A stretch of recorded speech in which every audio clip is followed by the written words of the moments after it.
para você que contrata serviço de higiene ocupacional ou então para você que vende serviço de higiene ocupacional.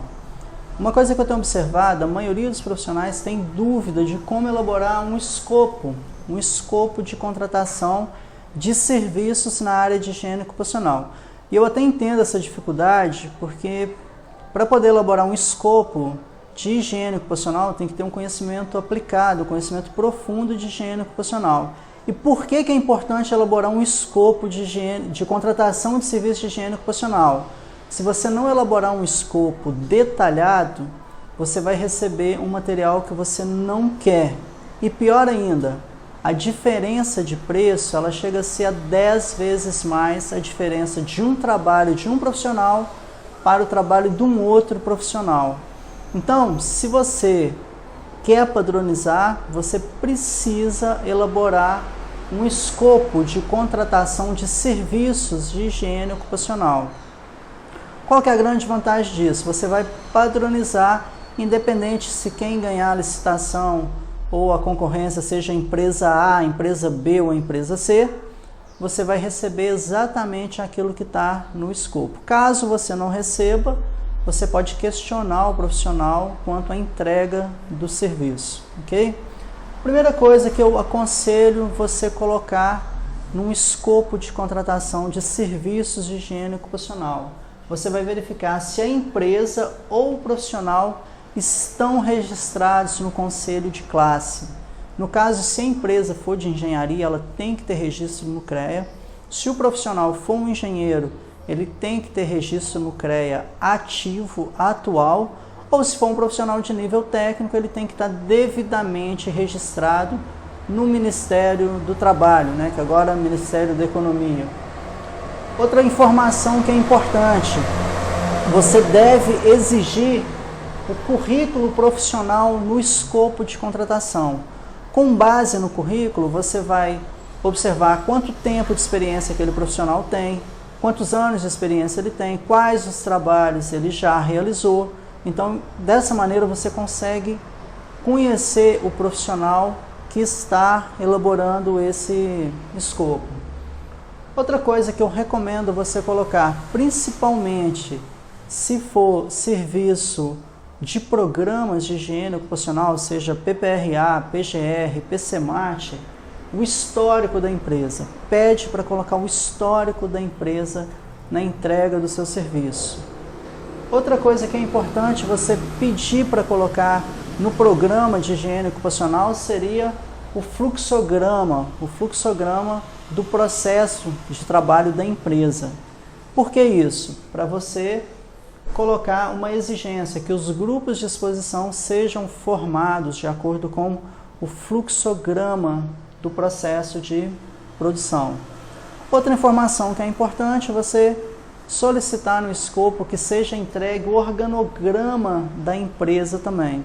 Isso daqui tudo que eu estou informando aqui tem a ver com os dados cadastrais da empresa, que você vai pedir para informar o nome da empresa, CNPJ, grau de risco. Então, nesse momento introdutório aqui, até o organograma da empresa são dados cadastrais que você deve padronizar, para a hora que você receber o documento, que conste todos esses detalhes. Partindo já para a área técnica, se for um programa de prevenção de riscos ambientais, ou então um programa de gestão de riscos, ou programa de gerenciamento de riscos, é importante você definir os critérios que vai ser elaborado a análise preliminar de risco de higiene ocupacional. Quais os dados você quer que contemple na APR-HO? O risco, a fonte, a trajetória, as medidas preventivas, medidas corretivas, recomendação de treinamento, se você vai querer que esteja detalhado na análise preliminar de risco de higiene ocupacional. Um outro item que você deve colocar é o critério para a elaboração dos grupos de exposição similar. Qual o critério o profissional ou a empresa vai utilizar para a formação desses grupos de exposição similar? Outra coisa também que é importante você exigir no escopo de contratação é que o profissional ele faça a descrição das atividades de cada trabalhador que compõe o grupo de exposição similar. Aí você vai verificar, pede para ele descrever todas as atividades, porque com base nessas atividades você vai correlacionar os riscos que foram identificados na análise preliminar de risco de higiene ocupacional.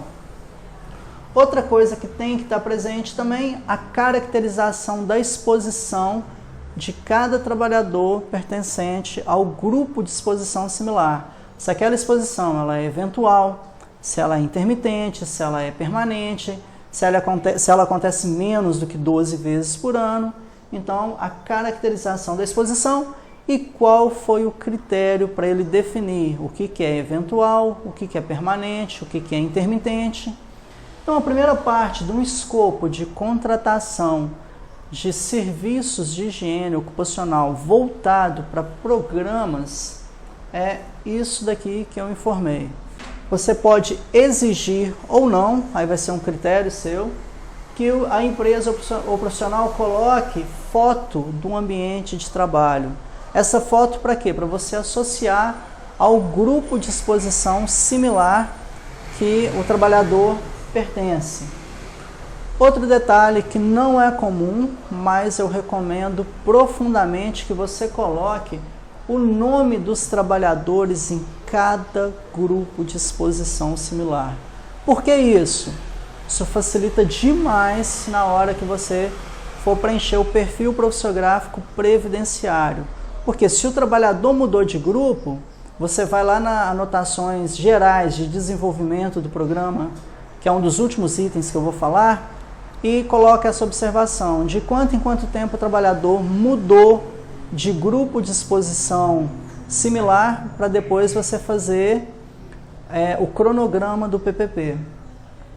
Você deve solicitar também os possíveis danos à saúde, o que cada um daqueles agentes ambientais eles causam na pessoa, o que o ruído causa, o que o benzeno causa, o que o xileno causa, o que a gasolina causa, aí vai depender de qual agente o trabalhador está exposto, ok?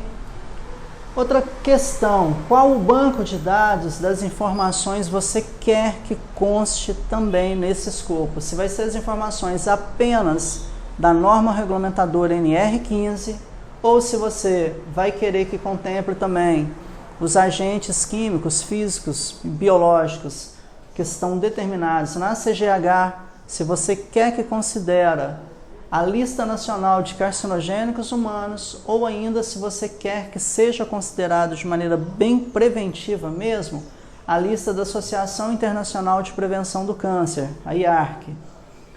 Você deve informar também se você vai querer que seja mencionado os indicadores biológicos de exposição da CGH, ou se vai ser somente da norma regulamentadora NR7 do Programa de Controle Médico e Saúde Ocupacional.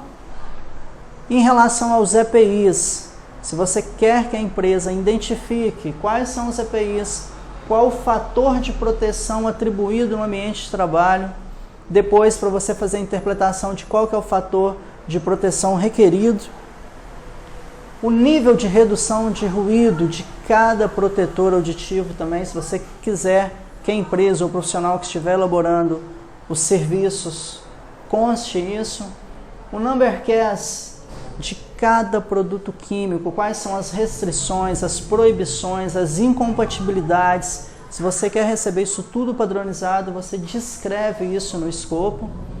Outra informação importante, avaliar a qualidade da ficha de informação de segurança do produto químico, conhecido como a FISPIC.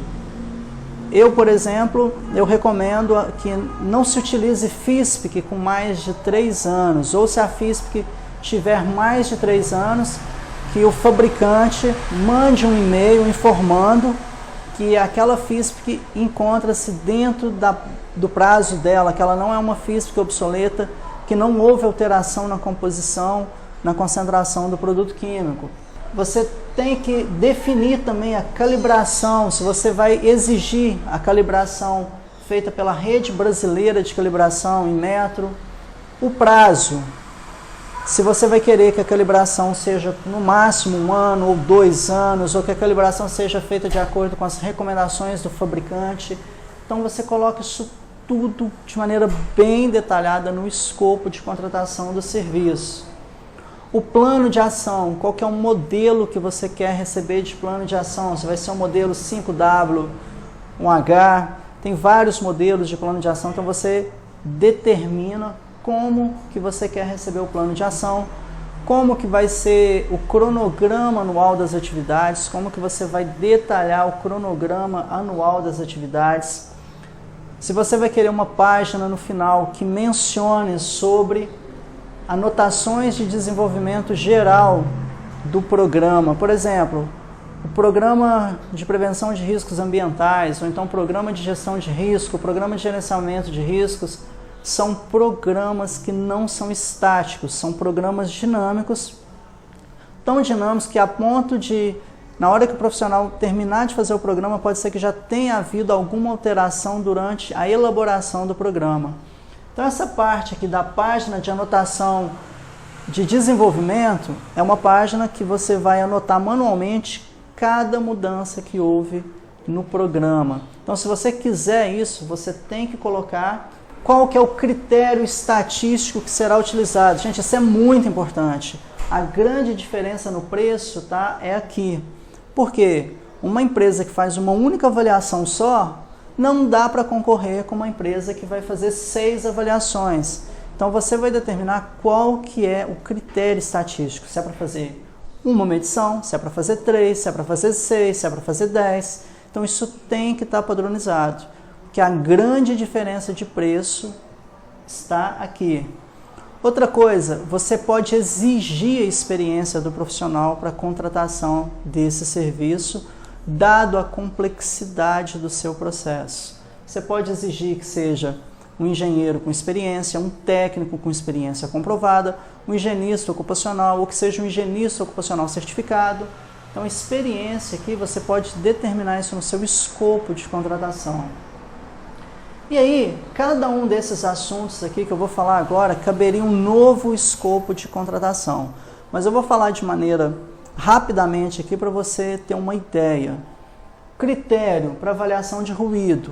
Aí você vai informar se a avaliação de ruído vai ser acompanhada, se você vai querer calibração, evidência de calibração inicial, de calibração final, quais são os parâmetros que você quer receber, dose projetada, nível de exposição normalizado, TWA, leque. Então você vai determinar o que você quer receber.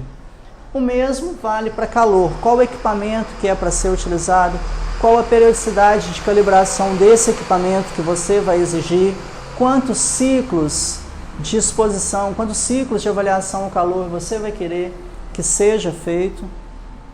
O critério para avaliação de vibração de corpo inteiro, de vibração de mãos e braços, quais as normas que deve atender, você tem que colocar isso no escopo. Em relação à iluminância também, qual o tipo de iluminancímetro ou luxímetro que você vai exigir, quantos os ambientes vão ser avaliados, se vai ter avaliação noturna, se vai ter avaliação somente diurna. Então você tem que detalhar isso. Em relação aos agentes químicos, você vai especificar a periodicidade de calibração do equipamento, evidências da realização de análise, evidência do laboratório. Então todos esses detalhes aí, caso você deseje, são importantes você colocar no escopo de contratação. Por falar em laboratório, nesse momento do escopo é que você vai definir se você quer um laboratório acreditado pela AIA ou simplesmente um laboratório acreditado na NBR 17025. Isso dá muita diferença de preço também. Então o critério você define. Tem empresas que são mais exigentes, elas querem laboratório acreditado AIA. Tem empresa que não é tão relevante essa exigência, pode ser apenas o 17025. Tem empresa que nem exige, por isso que eu estou passando esse escopo de contratação. Dando continuidade, branco de campo, isso tem a ver também com o preço. Se você vai exigir branco de campo ou não, se você vai querer que o profissional especifique qual EPI que é para utilizar, se o profissional que vai elaborar o programa ou que vai fazer as medições, que ele exija que tenha equipamento de proteção individual ou não, ok? Ele determinar. Metas e prioridades, qual foi o critério para chegar nas metas, como que foi definido as prioridades. E um outro item também, caso você deseje, é claro que isso altera no preço, é que a empresa que fez todas as medições, fez o tratamento estatístico, já preencha para você a partir do item 14 do perfil profissiográfico previdenciário. Então é uma informação importante, que isso vai facilitar tanto para a segurança do trabalho, quanto para o departamento pessoal recursos humanos. E por fim, que o documento ele seja assinado em todas as páginas, Eu, durante a minha carreira profissional, eu ajudei muitos profissionais a fazer um escopo detalhado. Por que eu ajudei a fazer esse escopo detalhado? Muitos profissionais não sabem contratar serviços de higiene ocupacional e isso faz com que fique fora de padronização. Por isso que a diferença de preço chegava a ser 10 vezes mais. A partir do momento que eu me disponibilizei a passar um escopo totalmente escrito para esses profissionais, eu consegui fazer com que a empresa que eu trabalho, eu como profissional, ficasse mais competitivo. Por quê? Eu ajudei a criar uma padronização do serviço. Muitas dessas empresas eu até perdi, eu não ganhei o contrato, mas ficou padronizado. Então, essa foi uma contribuição que eu consegui passar e continuo passando para várias empresas que me solicitam. É uma maneira de padronizar o serviço para não dar tanta divergência, tanta diferença na formação do preço.